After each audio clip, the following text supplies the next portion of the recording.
Doctor Noman साहब से। Doctor साहब, आर यू विद मी? जी जी मैंने ये आपसे अर्ज किया था कि ब्रेक पर जाने से पहले कि मैं वापसी पर जब आऊंगा तो इंतहाई जो सीनियर हमारे आदमी हैं डॉक्टर नोमान साहब, वो मेरे प्यारे भाई जो इस वक्त स्टूडियो में बैठे हैं और इंडिया से आए हैं, आप इनसे सवाल करेंगे। So over to you sir. Vikram Pratap Singh. Vikram Pratap भाई, एक तो very warm welcome to Pakistan. और गो के I am away, I am in London, लेकिन I will be back day after. तो अगर हो सका तो आप हमें मौका ज़रूर दीजिएगा to entertain you. Pakistan is a very loving and a fantastic country. Vikram भाई, मैं क्रिकेट फॉलो करता रहा हूँ। I am also official historian of Pakistan cricket. और मैंने मोहम्मदन से लेके और वो जो आपके क्वाड्रेंगुलर और बॉम्बे ट्रायंगुलर और पेटेंगुलर, वहाँ से हिस्ट्री को जो है वो देखा इंडिया की और पाकिस्तान की।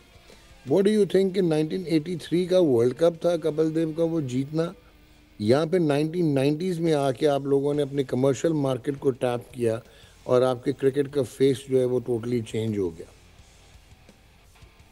दोनों है सर। 1983 में जब इंडिया वर्ल्ड कप जीता तो इंडियन क्रिकेट में कॉन्फिडेंस आया कि हम लोग कुछ कर सकते हैं, अचीव कर सकते हैं मैदान पे अंदर। और कमर्शियल हुआ तो हुआ कि जो ग्राउंड पे हम अचीव कर सकते हैं उसको बाहर कैश कर सकते हैं। ये दोनों बातें हुई और दोनों मिला करके भारतीय क्रिकेट को आगे लेकर के गई है। वैसे नोमान साहब, मैं आपको बता दूं, मैं आपका कॉर्ट बिहाइंड रोज़ देखता हूँ। बताएं। ओके ओके, बहुत शुक्रिया जी। सो आप तो फिर हमारी सुनते भी होंगे। एनीवेज, विक्रम भाई, मुझे एक और चीज़ पूछना है कि आपका जो इंडियन प्रीमियर लीग है उसने कितना इम्पैक्ट डाला है कि ये जो आपकी सिस्टमाइज्ड हुई है क्रिकेट, इंक्लूडिंग बीसीसीआई ऑर्गेनाइज हुआ है, आपकी जो डोमेस्टिक क्रिकेट है उसकी अपलिफ्टिंग हुई है, प्लेयर प्रोफाइलिंग हुई है, और फिर अब आपका बेंच स्ट्रेंथ देखें, आपकी मॉडर्न क्रिकेट की एबिलिटी देखें, आपका इंफ्रास्ट्रक्चर देखें, तो ये क्या सिर्फ एक आईपीएल ने चेंज कर दिया या आपके पास कोई मैनेजमेंट, बहुत ही कुछ तगड़े मैनेजर्स रहे क्रिकेट के? आईपीएल का बहुत बड़ा रोल रहा है डॉक्टर साहब, क्योंकि अभी कुछ दिन पहले भोपाल में ही एक क्रिकेटर मिला जो सनराइजर्स हैदराबाद में ऑक्शन में गया है। एकदम यंग प्लेयर है, उसके पास अपना डाइटिशियन है, उसके पास अपना साइकेट्रिस्ट है, उसके पास अपना ट्रेनर है, जबकि वो एकदम शुरू ही हुआ है क्रिकेट में। तो आईपीएल का ये इम्पैक्ट आया है कि ग्राउंड लेवल से, शुरुआती लेवल से ही क्रिकेट को जो ज़रूरत है मॉडर्न क्रिकेट के हिसाब से अपने आप को तैयार करने की, सब वो कर रहे हैं। तो इसका बहुत बड़ा फ़ायदा मिला है। और आईपीएल से एक और बहुत बड़ा फ़ायदा ये मिला है कि क्रिकेटर कहीं गाँव मोहल्ले में भी होगा और उसके अंदर टैलेंट है तो उसको कोई ना कोई पिक ज़रूर करेगा, वो सेलेक्ट किया जाएगा। डॉक्टर साहब, आपको ये भी सुनते हैं और हम भी सुनते हैं, लेकिन बदकिस्मती ये है कि हमारा पीसीबी हमारी और आपकी नहीं सुनता, तो फिर क्या करें, ये तो होना ही था। मैं चलता हूं अजीज, मैं माफी चाहता हूं, आप काफी देर से खामोश हैं, मैं माजरत चाहता हूं। आपसे पूछना ये चाहता हूं कि अगर आज के मैच में भारत ने पाकिस्तान को शिकस्त दे दी तो बज़ाहिर तो फिर हम बाय बाय, सामान पैक, वापसी और टूर्नामेंट से, चैंपियन ट्रॉफी से आउट। अगर खुदा न खास्ता ऐसा हो जाता है तो आप क्या समझते हैं, मुझे आप बताएं कि फिर चार कौन सी टीमें आपके ख्याल में टॉप 4 पर होंगी? टॉप 4 में अभी भारत के साथ न्यूजीलैंड यहाँ पर आएगी, उधर ऑस्ट्रेलिया के साथ साउथ अफ्रीका के चांसेस अच्छे हैं, बट मुझको लगता है साउथ अफ्रीका और इंग्लैंड का एक क्वार्टर फाइनल की तरह मैच हो जाएगा, क्योंकि वहाँ ऑस्ट्रेलिया काफी भारी टीम है। कल के मैच की बात भी करें तो काफी अच्छा प्रदर्शन किया और बहुत बड़ा कमबैक किया। आप देखेंगे इंग्लैंड 2 विकेट जब शुरू में चटका चुका तब ऐसा लग रहा था कि इंग्लैंड हावी हो जाएगा, लेकिन ऑस्ट्रेलिया ने कमबैक किया, जो उसका नेचर है, और वहां पर जीत दर्ज की। और ऐसा नहीं कि कोई कमजोर जीत दर्ज की, काफी स्ट्रांग उसकी जीत रही कल की। तो मुझको लगता है कि ऑस्ट्रेलिया एक बहुत बड़ा दावेदार साबित हो गया चैंपियंस ट्रॉफी में। और ऑस्ट्रेलिया का मुकाबला यहाँ पर इंडिया से, न्यूजीलैंड भी कम नहीं है, और इंग्लैंड और साउथ अफ्रीका थोड़े मतलब मुझको लगता है 3rd और 4th लेवल पर है। 3 टीम तो यहाँ क्लियर दिखती है, ऑस्ट्रेलिया, इंडिया, न्यूजीलैंड। इंग्लैंड और साउथ अफ्रीका के लिए हमें सिर्फ एक मैच का वेट करना पड़ेगा, तो तभी हमें पता लगेगा उस दिन कौन अच्छा खेलेगा, वो आगे जाएगा। तो यहाँ पर तगड़े दावेदार तो है, ऑस्ट्रेलिया और इंडिया मुझको लगता है 1 और 2 के दावेदार हो जाएंगे। डॉक्टर नोमान साहब, आपने कहीं जाना है मुझे अंदाजा है, लेकिन जितना वक्त आपने मुझे दिया है मैं इंतहाई आपका मशकूर हूं। Thank you so much sir. नाज़रीन, मैं आपको लेकर चलता हूं अपने स्पोर्ट्स सपोर्टर लाहौर बेरो, इंतहाई काबिल एहतराम भी है, छोटा भाई भी है।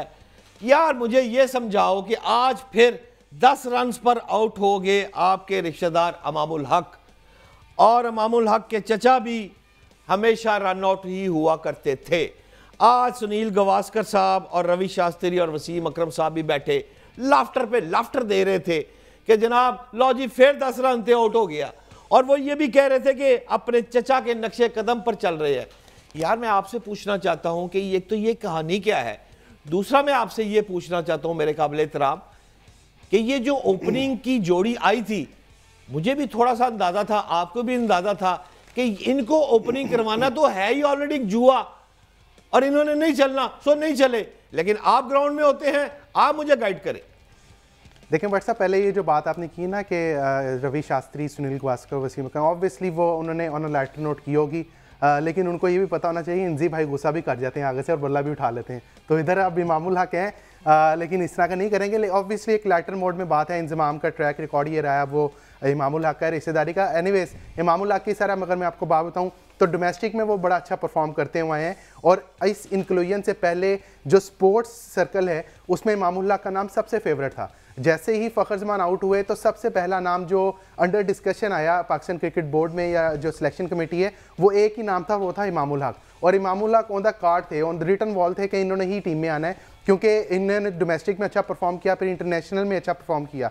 लेकिन यहाँ पर इनकी इंक्लूजन पे सवाल ये उठता है कि जो हमारा सिस्टम है वो खिलाड़ियों के साथ कैसे खेलता है, उनके करियर के साथ कैसे खेलता है। यही इमामुल हक थे जिनके बारे में टीम मैनेजमेंट ने ये कहा, खबरों में ये बताया गया कि इमामुल हक ने जो वेस्ट इंडीज़ के खिलाफ टूर मैच था वहाँ पे टीम को बताए बगैर टीम को छोड़ दिया था, और वो अपने घर जाके एक पर्सनल काम के थ्रू जो है बैठ गए, तो उन्होंने बैटिंग नहीं की थी, इस वजह से इनको टीम में शामिल नहीं किया।